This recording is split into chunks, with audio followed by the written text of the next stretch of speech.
प्यारे बच्चों, इस चैनल में आपका स्वागत है। मैं एसपी मुखर्जी 2024 की बोर्ड परीक्षा में कक्षा 10वीं की विज्ञान के जीव विज्ञान भाग में एक और प्रश्न है जिसे आने की प्रबल संभावना है। ये प्रश्न है मनुष्य का मादा जनन तंत्र। प्रश्न आता है कि मनुष्य के मादा जनन तंत्र का सचित्र वर्णन कीजिए। प्यारे बच्चों, यदि ऐसा प्रश्न आ जाए तो आप सबसे पहले चित्र बनाएंगे, जैसा कि आपको चित्र में दिया गया है।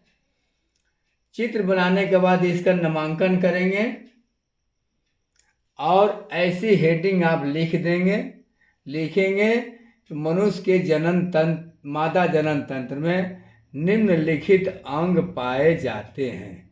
इतना हेडिंग लिखेंगे, लगभग आधा पृष्ठ से ऊपर आपका भर जाएगा। चित्र इधर दाहिने तरफ रहेगा। इसके बाद एक एक हेडिंग लिख करके चित्र को देखते हुए आप इसका वर्णन करेंगे। तो बच्चों, हम जानते हैं कि मनुष्य एक लिंगी प्राणी है। नर जनन तंत्र और मादा जनन तंत्र अलग अलग होता है, जिसे हम आसानी से स्त्री और पुरुष को पहचान सकते हैं।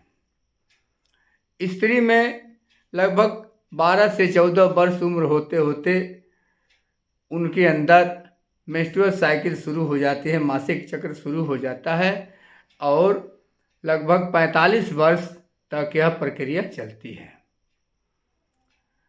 तो जैसे जैसे उम्र 12 से ऊपर बढ़ती है, बालिकाओं में सेकेंडरी सेक्सुअल कैरेक्टर उभरने लगता है। स्तन कुभार हो जाता है, आवाज़ धीमी हो जाती है, पतली और सुरीली हो जाती है, नितंब चौड़े हो जाते हैं और बगलों पर बाल उग आते हैं। ये जो है सेकेंडरी सेक्सुअल लक्षण होते हैं बालिकाओं का।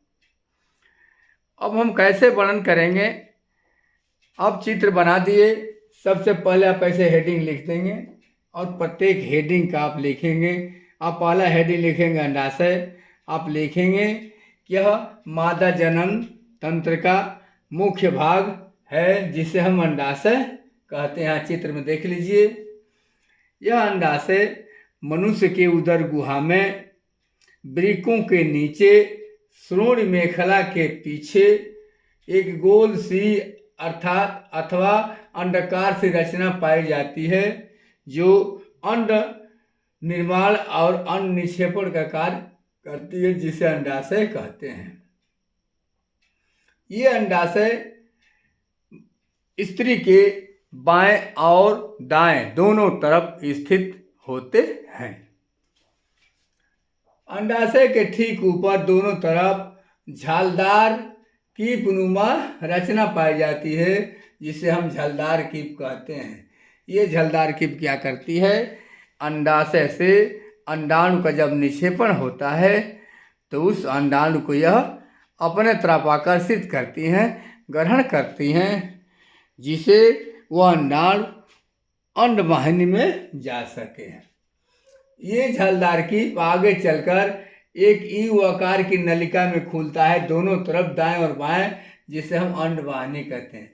इसी नलिका द्वारा अंडाणु अंडाशय से झालदार कीप होते हुए अंडवाहिनी द्वारा गर्भाशय के शीर्ष पर आकर स्थित होता है। यही अंडाणु यहाँ पर आकर के शुक्राणु का इंतजार करता है। ठीक। अब आगे लिखेंगे, अगली हेडिंग दागेंगे। अंडाशय हो गया। अंडवाहिनी अभी मैंने बताया कि झलदार कीप से लेकर के गर्भाशय के शीर्ष तक की वो आकार की नली होती है, जो अंडाणु को गर्भाशय में लाने का काम करती है, जिसे हम अंडवाहिनी कहते हैं। अगली हेडिंग गर्भाशय लिखेंगे। गर्भाशय एक उदर गुहा में ओवल अंडाकार एक रचना होती है, जो 7.5 सेंटीमीटर लंबी होती है, 7.5 लंबी, लगभग 3 सेंटीमीटर मोटी और 5 सेंटीमीटर चौड़ी होती है।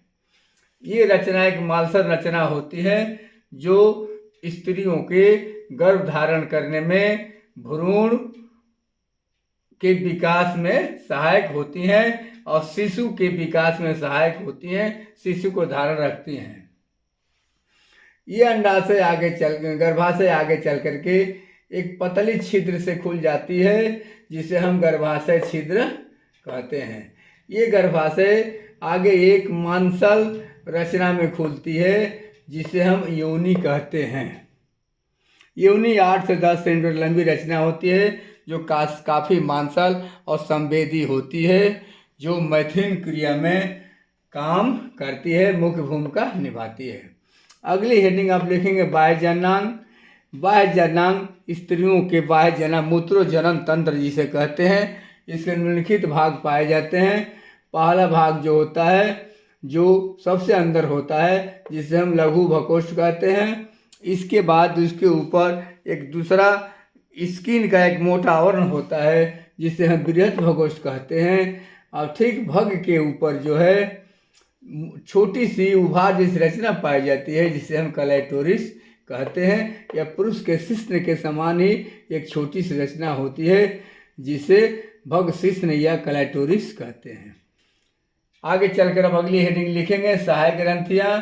मादा जननांग में निम्नलिखित सहायक ग्रंथियाँ पाई जाती हैं: पेरिनियल ग्रंथि और बर्थोलिन ग्रंथि। पेरिनियल ग्रंथि एक विशेष प्रकार का स्राव स्रावित करती है, जो मैथुन क्रिया करते समय लुब्रिकेटिंग का या स्नेहक का कार्य करती है। दूसरी ग्रंथि बर्थोलिन ग्रंथि, यह विशेष प्रकार के गंधयुक्त स्राव स्रावित करती है, जिसे एक विशेष गंध आती है। इससे जो है गंध भी होती है और योनि लुब्रिकेट भी होती है। तो मेरे प्यारे बच्चों, ये है मादा के जनन तंत्र। इस 2024 के बोर्ड परीक्षा में हाई स्कूल में विज्ञान में इसे आने की प्रबल संभावना है। इसके पहले वीडियो में मैंने नर जनन तंत्र की व्याख्या किया था। इन दोनों में से एक आना निश्चित है। तो आप इन दोनों को अच्छी तरह से वीडियो को पढ़ें, सुनेंगे, समझेंगे और चित्र बनाने का प्रयास करेंगे, क्योंकि दोनों में से कोई एक निश्चित आएगा, जिसका उत्तर आप आसानी से हल कर सकते हैं। तो बच्चों, ये वीडियो आपको अच्छी लगे तो इसे लाइक करना, इसे शेयर करना और सब्सक्राइब ज़रूर करना, कि अगले वीडियो यदि बने तो आपको इसकी जानकारी तत्काल प्राप्त हो जाए। और आप लोग कमेंट बॉक्स में आपको कैसा लगा ये ज़रूर देंगे, क्योंकि इतना वीडियो बनने के बाद भी आपने कमेंट बॉक्स में बहुत कम लोग ही अपना रिएक्शन देते हैं। तो आप सभी लोग कमेंट बॉक्स में अपना रिएक्शन ज़रूर देंगे। सो धन्यवाद।